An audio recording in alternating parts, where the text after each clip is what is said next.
Hello everyone, I am Preeti Bansal from Adarsh Shiksha Niketan High School. Today I teach you English Reader. Chapter 3 In Vain. Let us start. Rakesh had served the Indian Navy for about 20 years. Rakesh Indian navy में 20 साल से काम कर रहा था. On his retirement, he got an amount of rupees 1 lakh approximately. उसकी retirement पर उसे लगभग 1 लाख रुपए मिले. रिटायरमेंट मतलब जब बुज़ुर्ग हो जाते हैं एक निश्चित एज पर उन्हें रिटायर कर दिया जाता है, उसके बाद उन्हें एक अमाउंट मिलती है. He came back to his place Alipur in Delhi. उसे लेकर वो अपने गांव अलीपुर आ गया. He met many of his old friend. वो अपने बहुत से पुराने मित्रों से मिला. By the time he came back things had change a lot. जब वो वापस आए तो चीज़ें बहुत बदल चुकी थी. Almost everybody in the place had a beautiful house, a car और scooter, television and a telephone. जब वो वापस आया तो वो क्या देखता है, ज़्यादातर सभी लोगों के पास सुंदर घर, कार, स्कूटर, टेलीविज़न, टेलीफोन थे.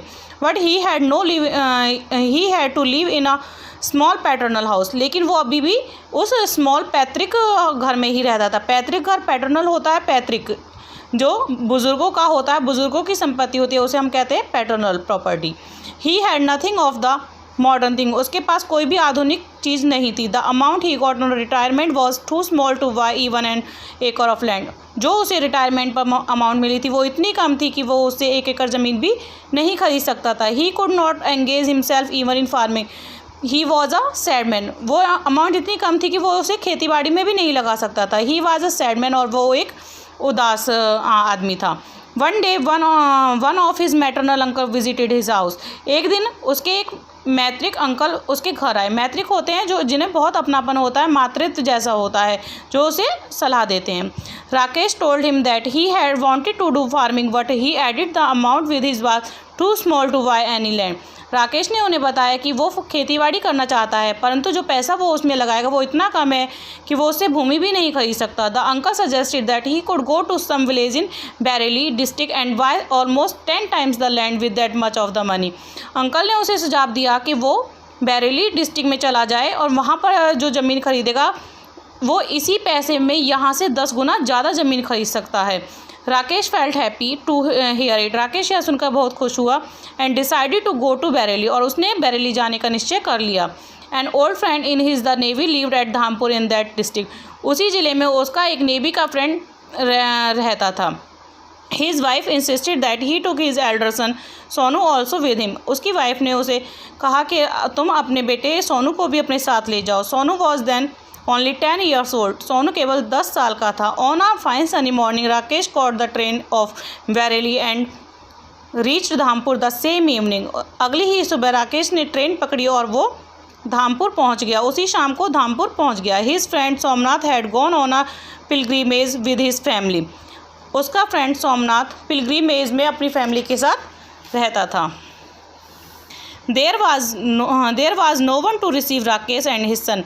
वहाँ राकेश और उसके बेटे को लेने कोई नहीं आया. Rakesh stay in a Dharamshala for the night. वो राकेश उस रात धर्मशाला में ही रुक गया. Before retiring for the night Rakesh had an informal chat with the manager of the Dharamshala about his purpose of visiting Dhampur.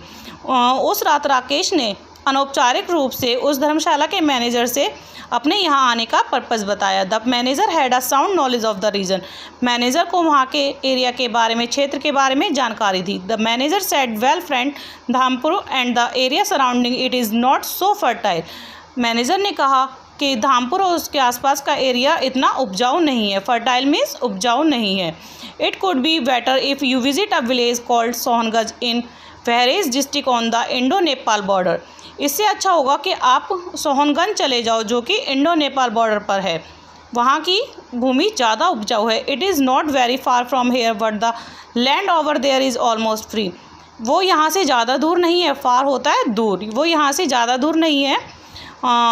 Land over there is almost free. वहाँ की land almost free होती है, मतलब बहुत कम कीमत की होती है. The suggestion lit up new hopes in his mind. यह सुझाव सुनकर उसमें आशा की किरण जाग गई. And Rakesh decided to go to Sohanganj the very next morning. अगली ही सुबह राकेश ने सोहनगंज जाने का फैसला कर लिया. Once at Sohanganj Rakesh went to Sher Singh the chief of the beautiful village. Once at Sohanganj में जाते ही राकेश कहाँ गया? शेर सिंह के पास, जो कि उस विलेज का मुखिया था। The blaze had lush green field all around and Rakesh felt very happy over there. पूरा गांव हरा भरा था, यह देखकर राकेश बहुत खुश हुआ। The chief welcome Rakesh with open arms. मुखिया ने राकेश का खुली बाहों से स्वागत किया। He heard his story patiently and assured with all help. धैर्यपूर्वक मुखिया ने राकेश की कहानी सुनी और उसे एश्योर किया कि उसकी मदद करने के लिए। He said land is no problem here. उसने कहा यहाँ भूमि समस्या नहीं है, यहाँ भूमि तो मिल जाती है। Nature is very bountiful. यहाँ की प्रकृति भी बहुत दयालु है। And you can produce anything. और आप यहाँ कुछ भी उगा सकते हो। You only need to work. केवल तुम्हें कठिन परिश्रम करना होगा। When Rakesh asked for the price of the land. जब राकेश ने वहाँ की भूमि की कीमत पूछी, द चीफ सेड, चीफ ने कहा, वी डोंट सेल लैंड। हम भूमि नहीं बेचते। You can have as much as you wish free of cost. You can have, तुम इसे फ्री ऑफ कॉस्ट ही ले सकते हो, मतलब इसकी कोई कीमत नहीं है। You have to decide how much land do you need. तुम्हें कितनी लैंड की ज़रूरत होगी। That was enough for Rakesh. Rakesh के लिए इतना ही काफ़ी था। He was lost in day dreaming. और वो अपने दिन के सपनों में। चैप्टर लेंथी है, आज हम इसे इतना ही पढ़ेंगे। आपको भी इसे रीड करना है, जो रहता है उसे हम नेक्स्ट वीडियो में करेंगे। Okay, thank you. Stay home, stay safe.